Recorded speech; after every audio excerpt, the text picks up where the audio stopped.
Ay, ito, nakatali. No? Nakakadina siya sa paa, mga kababayan.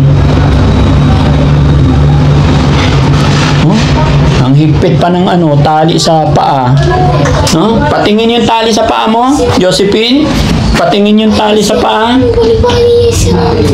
Malaki yung lumalabas sa ilalim. Los. Ha? Los. Oo. Ay, oo. Kung sa lalaki, los-los. May los-los din sa babae. Parang almoranas. Hindi. Almoranas, pre. Sa puwit. Pero lumalabas yung kanya sa loob. Hindi. Sa pipaw. Sa pagdadala kasi doon, hindi po pwedeng kami lang. Mayroon talagang kapatid, nanay, tatay, isang kapamilya po. Para pag tinanong in-interview, basta walang bantay, okay. Pero no, may bantay, ayaw yung anak ko, may trabaho. May trabaho, may pamilya. may trabaho sila. Oo. Hindi ba po pwedeng i-sacrifice kahit 2 araw lang? Ay, 2 araw siguro gusto niya ng 2 araw. Nitong ka na ako, pianong nabig ka. Pianong nabig ka. May kanan ko. Oo, ang kanan tayo ni.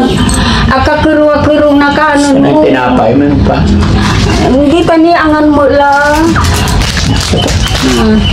Tiga ba ito mga Gusto niya kain ng kain. pero bawas sa maglinis. Maglinis. Namong problema kayo sa maglinis. Oo. Pagkain siya ng kain, tae rin ng tae. Kasi may trabaho, walang maglinis. Kahit once a day lang naman, linis sa umaga, linis sa hapon. Pero nay, sacrifice lang po. Pag dinala yan sa pagamutan, nay, gaya na aking sinabi, umpisa lang mahirap. Pag naibigay na doon, hindi na kailangan ng bantay. Pauuwiin na po. Tatawagan na nila kayo pag magaling na. Salamat. Salamat. Ilan po yung kapatid niya, nay? Mga 4, 3 lalaki. May asawa ng pamilya. Isa lang babae. Tapatay yung babae. Nag-iisa na lang siyang babae. Yung susunod. Aksidente yun. Yung patay na. Aksidente. Nay, paano kayo nabubuhay ngayon? Saan kayo kumukuha ng pangkain araw-araw? Nagtitinda ako ng balot. Donut. Pinaaral ko high school graduate. Nakatapos din siya ng high school. Tapos sa Nagro, araw-araw. Araw-araw?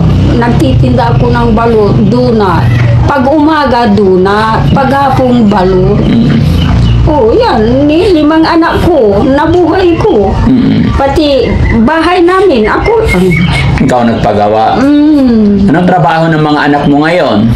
Mayroon. Anong trabaho nila, yung mga anak mo po?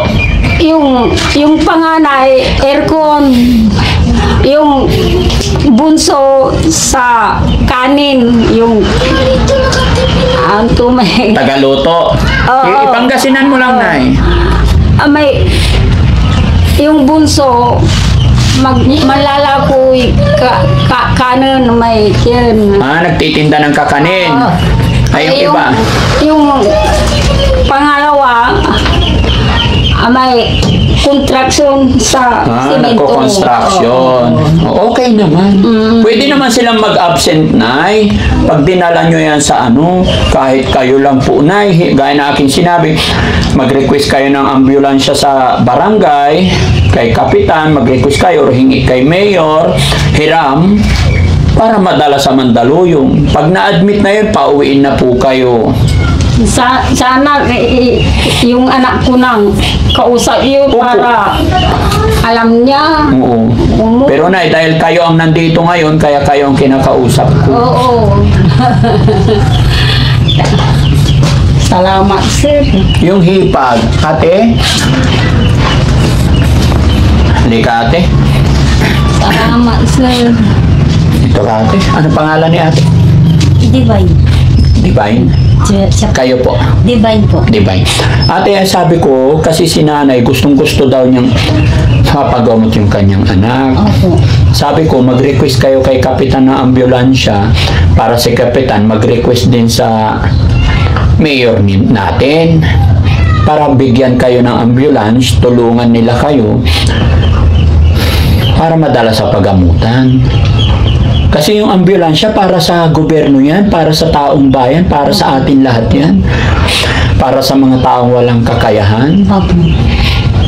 Nasubukan nyo na ba nag-request? Kasi kawawa si ate kung ganyan tuloy-tuloy yung pagdurugo, nakalabas yung mattress niya. Kawawa siya, tingnan nyo. Sa ibaga may aray anak ray katungtungda ta desisyon dalay mambantay ang ganda doy agaw kuno ang ganda doy agaw kuno sikati babagara. Ate sa Mandaluyong kasi, sasama lang po kayo sa araw ng pagdadala hanggang sa i-admit para ipaliwanag, pipirma. After that, uuwi na po kayo. Tatawag na lang sila sa inyo, mag-iiwan kayo ng number doon. Di ba naman dyan na kay Mandaluyong? Ta imbaga ya agda ambulansyan ilugan ya. Hindi, di ba pumunta na po kayo? Andi aga bagyo la ba? Bagyo? Oh, bagyo la ba? Puta o jara ko may anak ko ay tabali-bali. Yung mga anak po kasi yung Yung mga... anak po niya na lalaki. Pero Nay, okay pa naman yung pag-iisip nyo, Nay. Kayo po ang makakapag-decide din. Makapandesisyon si kayo. Kasi kayo ang nanay. Hindi, yung bantay, wala. Di nga po, Kasi Nay. problema. Nay, gaya ng sinabi ko, ag yung iisipin sumambantay, taaga kailangan ng bantay doon. Basta nadala nyo yan doon, dadalhin nyo lang. Pag na-admit na, syempre, kasabi di manod ospital, teputan sa totoong ngaran, lahat-lahat, edad, tapos i-check nila yung, i-check muna nila. Pag na-examine na nila, nalaman na nila kung ano yung mga sakit, i-admit na nila yan. Papauwi na po kayo. Bago kayo pauwiin, bago na kayo pasumputin, itilak yung address yung demand, itilak yung cellphone number yung, ngaran yung, and then, pag magaling na, dalawang option. Pwedeng tawagan nila kayo or ipanubang day anak yu dya. Pero may bayad po yung pag-admit doon. Wala po. Say bayad.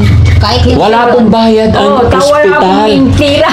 Wala kayo. Huwag nyo alalahanin nyo, Nay. Ang alalahanin nyo yung gumaling yung anak nyo. Wala pong bayad yan. May mga babayaran lang kayo pag umuwi na yan, yung maintenance niya, yung gamot niya. Pero habang nandoon, no warman ni ospital, warman at admit da, ang gapoy bayar ya amin. Okay, may ganito. Gaya lang ng dinala namin doon nakaraan, isang araw nga kami doon, isang araw, isang gabi kami doon. Pero, after nun, uwi na kami. Nandoon na yung pasyente. Hanggang gumaling. Sila na ang kasi budget ng gobyerno po yun. walang bantay. Opo. Hindi, aga kailangan ng bantay, Nay. Si Kati Bagaw, tada siya. Sa umpisa lang po, ang sacrifice yung pagdadala lang. Kaya po naging isang araw, isang gabi kasi halos isang araw may biyahe mi. Tapos dumating kami liman labila. So magdamag kami doon. Umaga, pawil kami ladya. Si Kati Bagaw, di ba, tada siya. Yan nawi da, dala dya si kaso. Di ba? Mas giginhawa pag gagaling pa siya. 39 pala? 28? 39. 39. Bata pa. 1986, tingkyan to, 1986. Kaysa naman Nay ganyan, nakatali siya dito, kawawa. Di ka ba naawa sa anak mo, Nay? Huwag mo nakakasyan may anak mo. Hindi, sa kiso paghuko. Maagat laki yun. Aga, marunong itagalog. Ang sa kiso paghuko nung wadya, akula na Serbian. Ilang taon ka na hindi makalakad na eh? Isang taon. Ano ba nangyari sa'yo?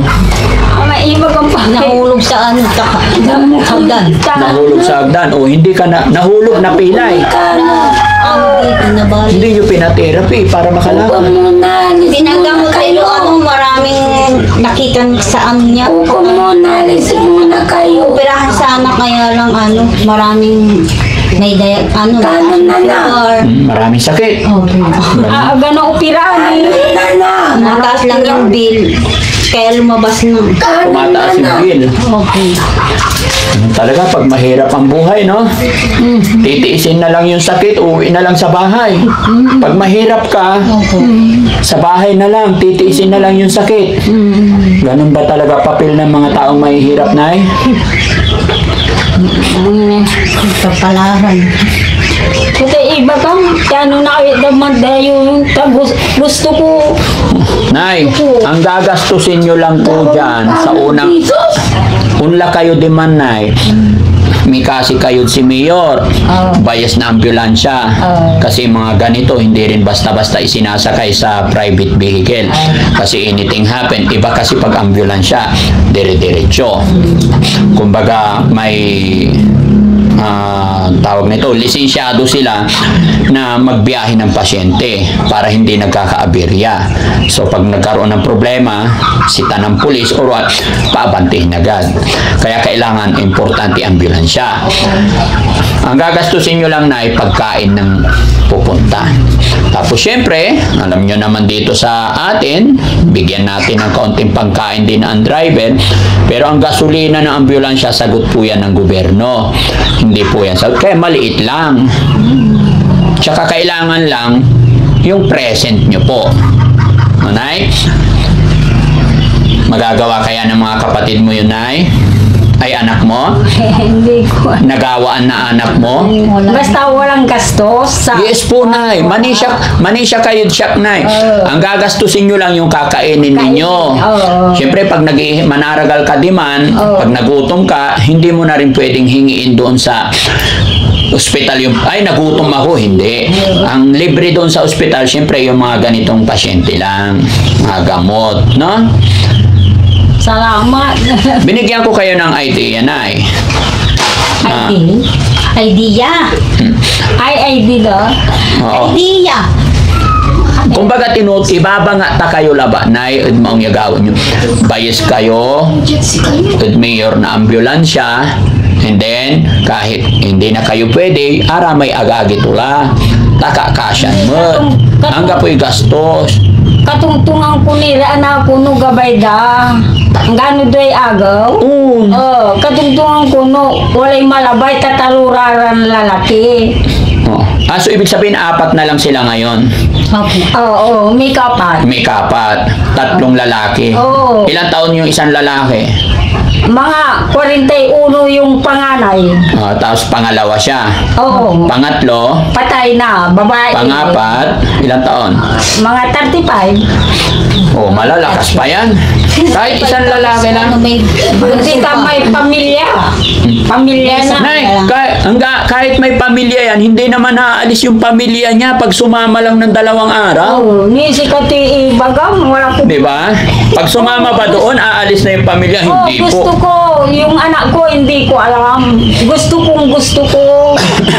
Yung anak ko. So ayun mga kababayan, no? Binigyan natin sila ng idea. Ito po yung sinasabi minsan mga kababayan na medyo kulang po.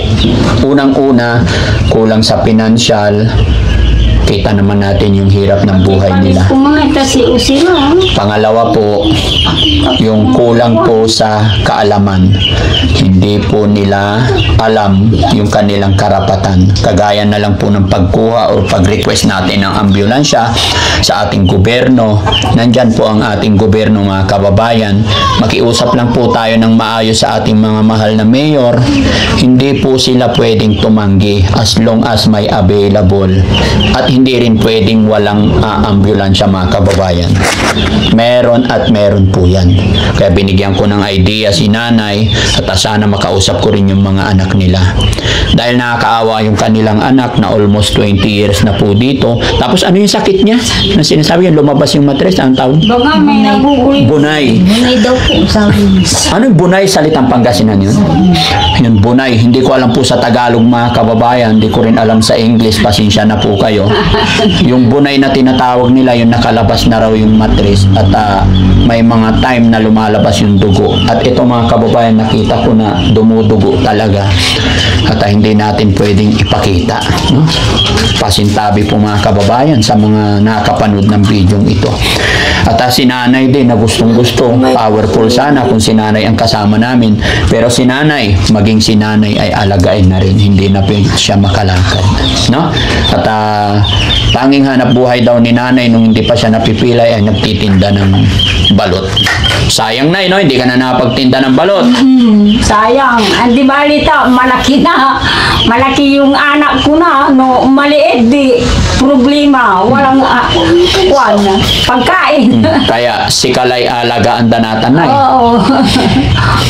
Buti mababait, mabuti na mababait yung mga anak mo. Oo. Mabait yung manugang mo. Manugang ko ito. Manugang mo. Oo. Pero sana na mas masanting pag madadala si Oo. Josephine. Salamat. No, gusto ko yung anak ko, hindi ko alam. Siyempre may trabaho. Ayun, no? Trabaho Natutuyo sila. na lang sa ihi, dugo, Oo. tuyo na. Tapos yung dumi niya, doon na lang. Bubuhusan na lang. Opo. Paano pagpaliguan? Yan dito na. Pinapaliguan din. Oo. Ay, salamat sir. Basta magaling. Salamat na balbalod Diyos sa katawan. Opo. Oo. Pray lang tayo kay God parati, no? Diyos sa katawan. Opo, hindi po si Daddy Frankie ang nagpapagalingan. Kumbaga kami po, nagbibigay lang ng idea, kaunting tulong, no? Hindi rin kasi pwede sa sasakyan ko itong mga kababayan kasi nagdudugo. Kaya kailangan talaga ito, I think, pampers, no? Ay, natanggal niya po. Walang pampers. Tinatanggal po niya. Tatanggalin niya talaga. Tanggal eh. Tawagan niyo na ako ng anak ko. Ayan. Ang gabay mo yung unabig anak ko, tulungan mo yung sarili. Tawagan niyo na ako no. Oo. Nay, labay mo unabig sa anak mo. Oo, gabay kong tagap, ikakasikod Diyos sa katawan. Nun aris ko ang, naintindihan yung pangkasikod. Oo. Nun aris ko ang manakisat takula na sirbiyang. Sari anak ko, walay trabaho ra. Untan. Duwari ko kumpunin to may ibagdikan. Siya tansayan. Kati problema. Pero noon nabig may anak yo, Gabay. possible na pati siya maalagaan. Oo. Hindi na siya alagaan. Oo. No, nabig di sa katawan. Kakasi, di sa katawan, no, nabig ni ko mo. Kung matulungan nyo, kibalbalo kung salamat, sir. Nay, ang tulong kasi, andyan naman yung mga anak niyo po. Kagaya ng sinasabi ko, hiram po kayo ng ambulansya. No? Oo, may tungtung sa ambulansya. Kung problema yung pera, Nay, pwede naman magbigay ng pera pangkain nila. Okay ba yun, Nay? Dadalhin kaya siya sa pagamutan? Ang kwantan mo sare, anak ko, gabay da, no walay malabay, iulam manay. Pati problema. Paano pag ayaw ng mga anak mo, Nay? Diyan na lang talaga siya. Oo, diyan ha, naayaw. Tanggap pinagawang ko mo. Nagag-arisgo ko mo siya. Pwede siguro si nanay, no? Wheelchair, tutulak, siya mag-a-assist doon. No? Ang problema, kaya lang, ang problema kasi kailangan na si kay mampirma di man. Ay, ako lang man ta, ako Wheelchair na, hindi ka maglalakad. Kung ayaw ng mga anak mo, ikaw na lang. Ay, yung ihi, yung tumatay, di problema ko. Ay, di ako maglalakad. May wheelchair po tayo, Nay. Isama natin yung manugang mo. Ay, may anak sa maliit. May anak. Iwanan na lang muna yung anak. Yung anak ko, sabihin ko, no gusto niya. Sige, Nay, ha? Ano ako lang. Pantungtungan yun, Oo. mag-iina. Kawawa po yung anak. Mamayang mga alauna, yung anak kong bunso na nandito, mga alauna, So, yun mga kababayan, mga kabarangay, no? Kinukumbinsi ko po si nanay na kausapin daw po ang kanyang mga anak. dahil wala daw pong makakasama sa kanila.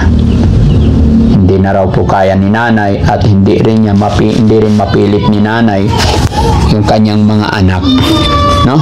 Pinaliwanag ko naman na po sa kanila lahat yung proseso dito po sa mga bahay pagamutan. Pagka ganito kasi mga pasyente ay hindi na po yan binabantayan. Although hindi lahat, pero may mga bahay pagamutan mga kababayan na pag na-admit na is pauuwiin na po yung bantay. Tatawagan na lang. Pero may mga dahilan po sila mga kababayan, no? Pero kaya po nakarating dito si Daddy Frankie dahil sa pagme-message nila. Sinong nag-message, Sam? Sila. Kapitbahay. Hindi na rin nagpakilala mga kababayan. Pero bagamat ganon, baka sakaling mapag-usapan nila, magbibigay pa rin tayo ng kaunting tulong pinansyal mga kababayan, no?